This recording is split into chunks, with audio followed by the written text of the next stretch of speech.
Hi YouTubers, Sci-Fi Dragon here again, and today I've got some more Star Trek stuff for you. For a change, it's not another phaser. I have a small collection of pads that I've recently finished I'd like to share with you.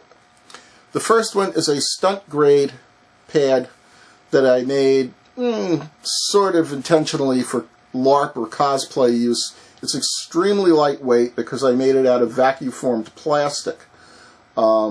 It's also rather thin, and maybe get a good look at the screen.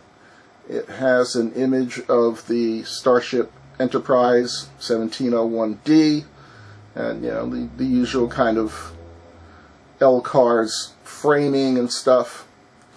And despite how thin this pad is, it still has electronic lighting. And they're probably harder to see, but there are also LEDs in here. One nice feature I built into this is the screen, which is removable. You could make your own screen for this or another screen and take it out and you know, design it to sort of line up with those LEDs and just put in a new screen and have lots of fun with it that way. Anyway, that's the first one. It's very, very simple, as you can see. And that's it. Now moving on to something a little more like a real prop. In fact, pretty much a hero grade prop replica. I've got a couple that are built out of cast resin. Now, all of the pads I'm about to show you were built from the same basic resin kit. It looks like this. It comes with a front panel, which started out all black. Alright, I've pre-painted the parts that you're seeing. This was all black when I got the kit. And there's a center frame to hold the front panel and the back panel together. As you can see, the back panel has a cutout for a battery compartment, and the three parts sandwiched together kind of like that.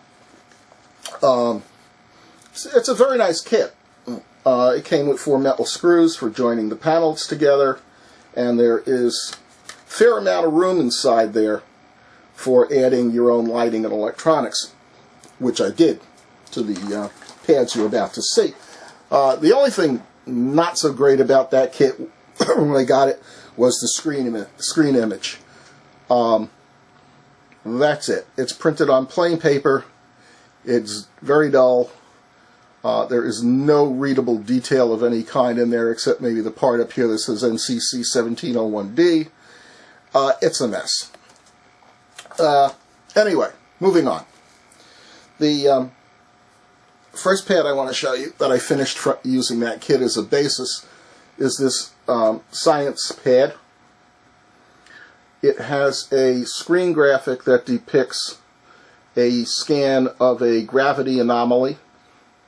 So I guess you might call it an astrometrics screen up there. It has 3 indicator LEDs here and 3 indicator LEDs here. As you can see, it's finished with the standard detailing on the front, and it has a serial number plate on the back over the battery compartment cover. And like the little stunt pad that I showed you earlier, this one also lights up. The on-off switch for this one is right here on the face plate. As you can see, these 3 LEDs light, so do these 3. And if you look very closely at the screen, you'll notice that the gravity anomaly is marked by a flashing LED. And if you watch it closely, you see that it changes speed. And I suppose that could indicate fluctuations in the gravity field or whatever you want it to. But there's also another LED down here marking the point of origin for that gravity well. So that's my basic science pad. And we'll just switch this off. Okay, moving on. For my own collection, I also built a science pad based on that same idea of a astrometrics data set showing that same gravity well or whatever it is, and did mine just a little bit differently.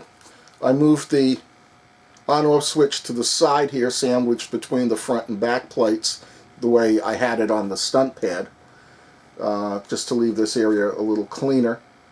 And again, I've got my LEDs across the front here and over here, and the dark gray trim panel on the front, and the science department sticker on the back with the serial number, and the screen.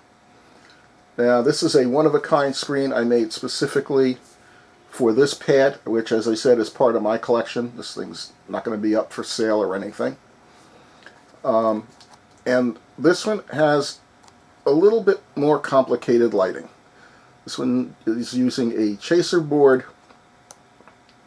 and produces this scanner effect up here with this little red LED down here marking the location of the gravity anomaly. And up here we have another LED flashing inside a diagram of the gravity anomaly, or the gravity well. And of course the LEDs on the front not only light up on this pad, they sort of chase around after each other. This is my more complicated version of the science pad. This whole thing is running off one small chaser board that drives 8 LEDs. Costs all of about $12. Comes from Bulgaria, of all places. But it's a very nice little kit, and if you know how to wire up your own electronics, you can modify it to drive all sorts of patterns. In fact, although I'm not going to show you this right now because I don't want to have to take the pad apart, if I take off the battery cover, I've got two controls in there. One of them's a potentiometer, which lets me change the speed at which all these LEDs move around. And the other one is a sequence selection button.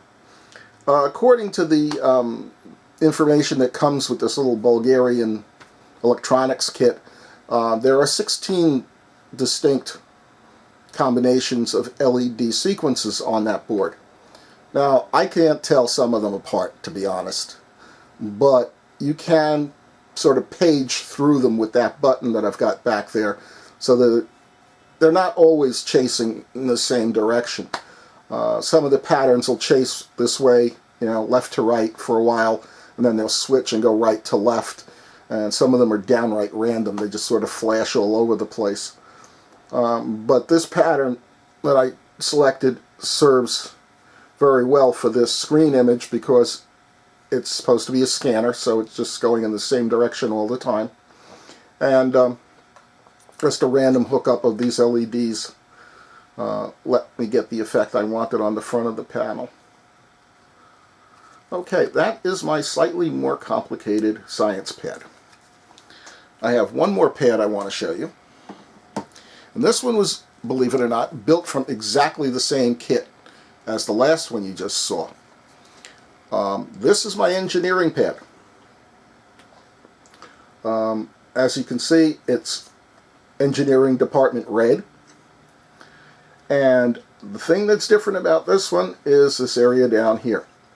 It took me about 2.5 hours to very, very carefully cut out the recess. I guess you can see it at that angle. Cut out this area of the front panel so I could set those buttons in there. Now the buttons themselves are handmade from plastic. Oops, getting clumsy here.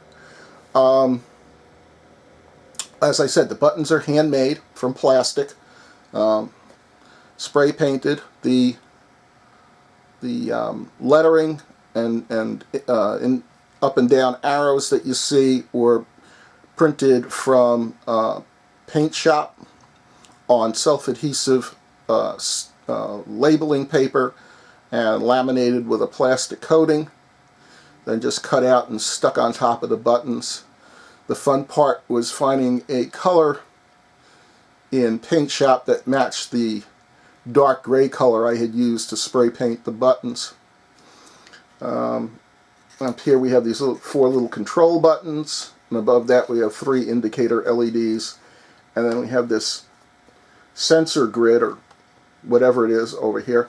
This pad was based on a photograph I found on Google, but I've modified it somewhat. The buttons are a little bigger and a little different in shape, very, very slightly different in shape. But all the markings on the buttons are different than the one on the image I found on Google, and these buttons are smaller than the ones found on Google, and I'm not sure, but I think the LEDs are slightly different too. One thing that is definitely different than the picture I found on Google is the screen. This is a custom-made screen that I designed myself and did in Print Shop. Pretty much a one-of-a-kind. It shows, up here at the top, it shows a scan of the Enterprise's matter-antimatter intermix chamber, and it has indicators that run up the side here showing the power levels. Down here it's also scanning the plasma flow through the engine nacelles, and when I turn it on we get that for a lighting effect. Up on top the power readings change.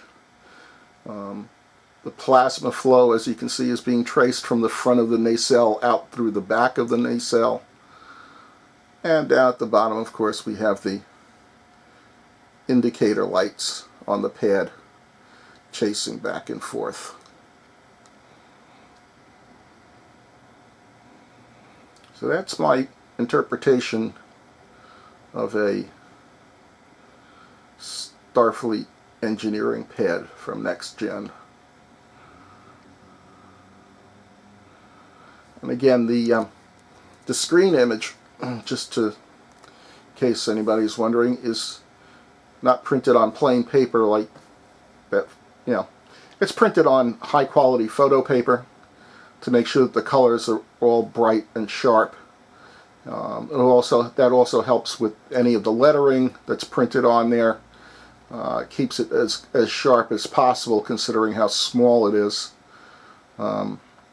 Overall, the whole result is a very crisp, clean, sharp image, and the photo paper is covered in clear laminate to protect it from smudging. When I sit here and do things like point out pieces of it, I can rub on that if I want to. It's not going to damage the ink at all. Anyway, that is my Next Gen engineering pad. As you can see, it's got the engineering department serial number sticker on the back, and I'm happy with it. I think it's a very nice replica of an engineering pad,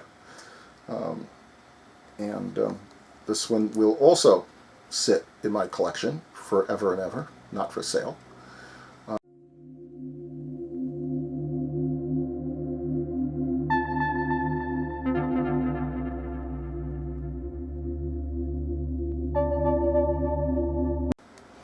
Well, that's really all I got to say about these pads right now.